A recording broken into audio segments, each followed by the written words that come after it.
Book of John.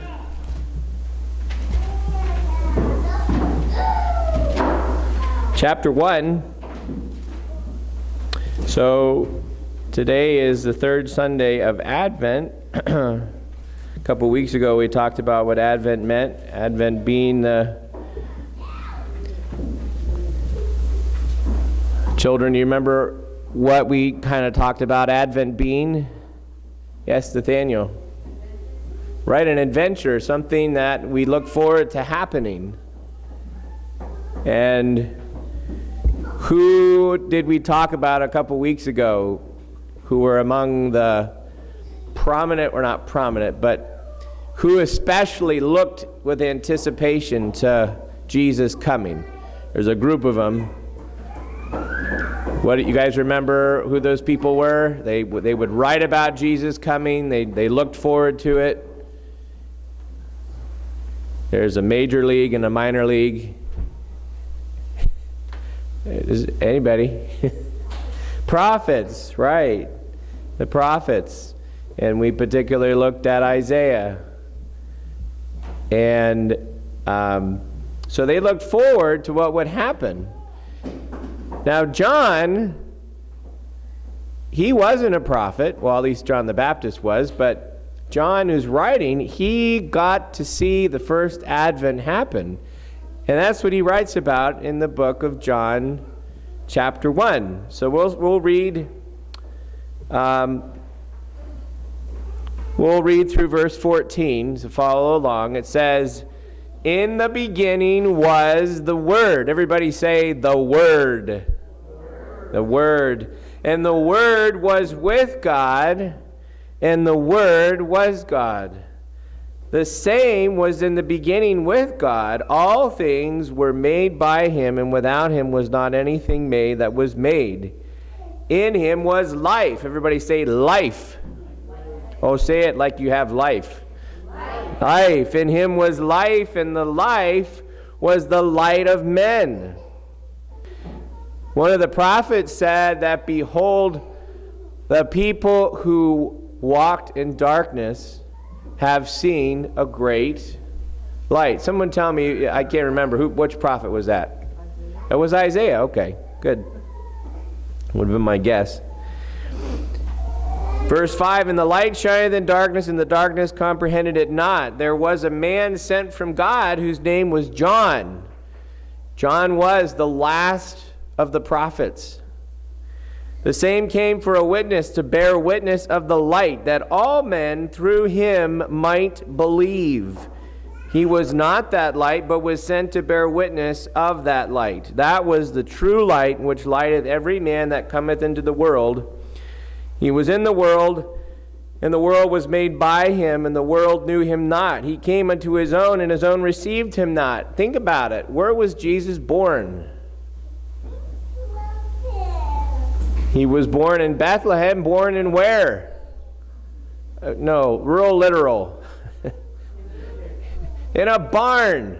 He is born in a barn. How can you get any more? I don't know. If everybody who knew who Jesus was, you think he would have been born in a barn? No. They would have made a palace for him. It makes me think of what Peter said when he was with Jesus. "Lord, shall we make a tabernacle, one for you and one for..." Everybody would have wanted to been in on it, on the Messiah, but no. His own didn't even realize that he was there. "But as many as received him," and who did receive him that night that Jesus was born? The shepherds, men of low degree. And who else? There are two obvious people. Mary and Joseph, who believed.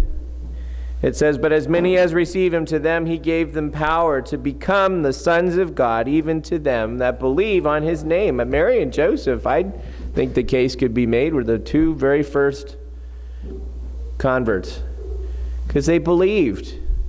Mary, right away, "Let it be done to me according to your word." And she didn't understand what that all meant, but she would eventually come to understand. And Joseph, in some ways, Joseph's faith is so incredible, because as soon as he had heard from God that this would be Jesus who would save his people from his sins, he acted entirely in faith and belief for his rest, as we know, the rest of his life. They were the first children, sons of God, which were born not of blood, nor of the will of the flesh, nor of the will of man, but of God. And the Word was made flesh. Think about the manger scene. Who's ever held a little baby? I think pretty much everybody here has held a little baby. Can you imagine holding the Word of God, who made the world, in a baby? Think about that. And dwelled among us. That's not just figurative. That really happened.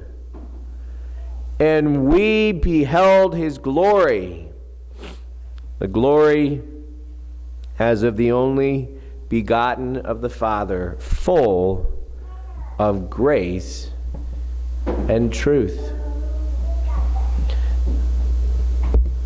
I bet John wished he could have been there. And can't you just imagine? I don't know this really happened, but it had to have. I'm sure John, more than any other of the disciples, probably heard this story.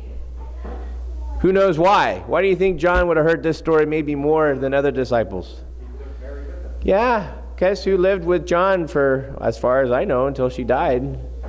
Mary. And what do you think Mary would have liked to have talked about? Wouldn't that just be amazing to hear the story? In fact, a lot of people really think that Luke might have even talked to Mary, would have gotten his information directly from him, from her, for his account. But that is the amazing wonder of this time of year, of Advent, as we consider what Jesus did, that he didn't just stay in heaven.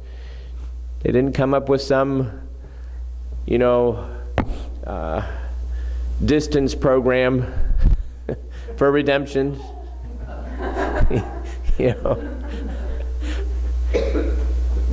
Maybe the angels would have thought that would have been a better idea.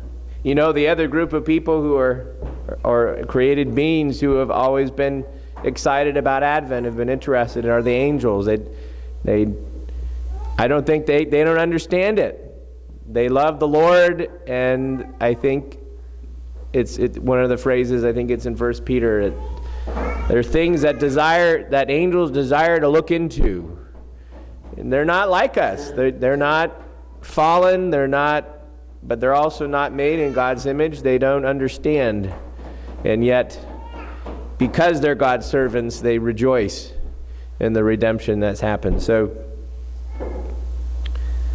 God didn't do a distance plan.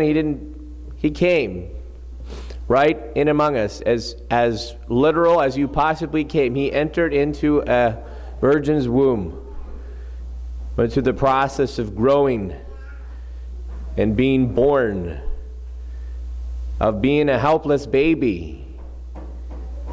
He needed his diaper changed. And he would grow and become a boy and a man who would live with us and among us, and would die for us and would rise again. And as Pastor Gary has said many, many times, the theme of the book of the Gospel of John is always only one thing. It's interesting. You hear the word believe a lot during this time of year.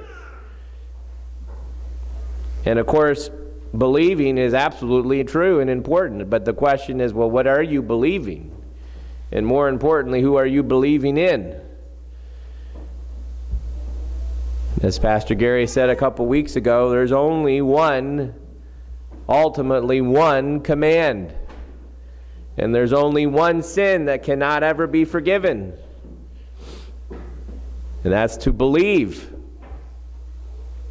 So this Christmas, this Advent season, you don't just say, well, it's a nice story. Makes me feel good inside. Makes me happy. No, it's, do you believe? Do you believe in the Word?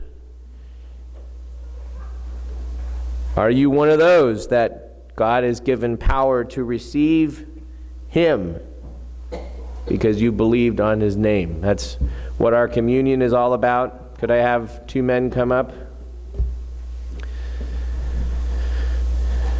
So we remember why Jesus came, what He did, and why you can believe in Him.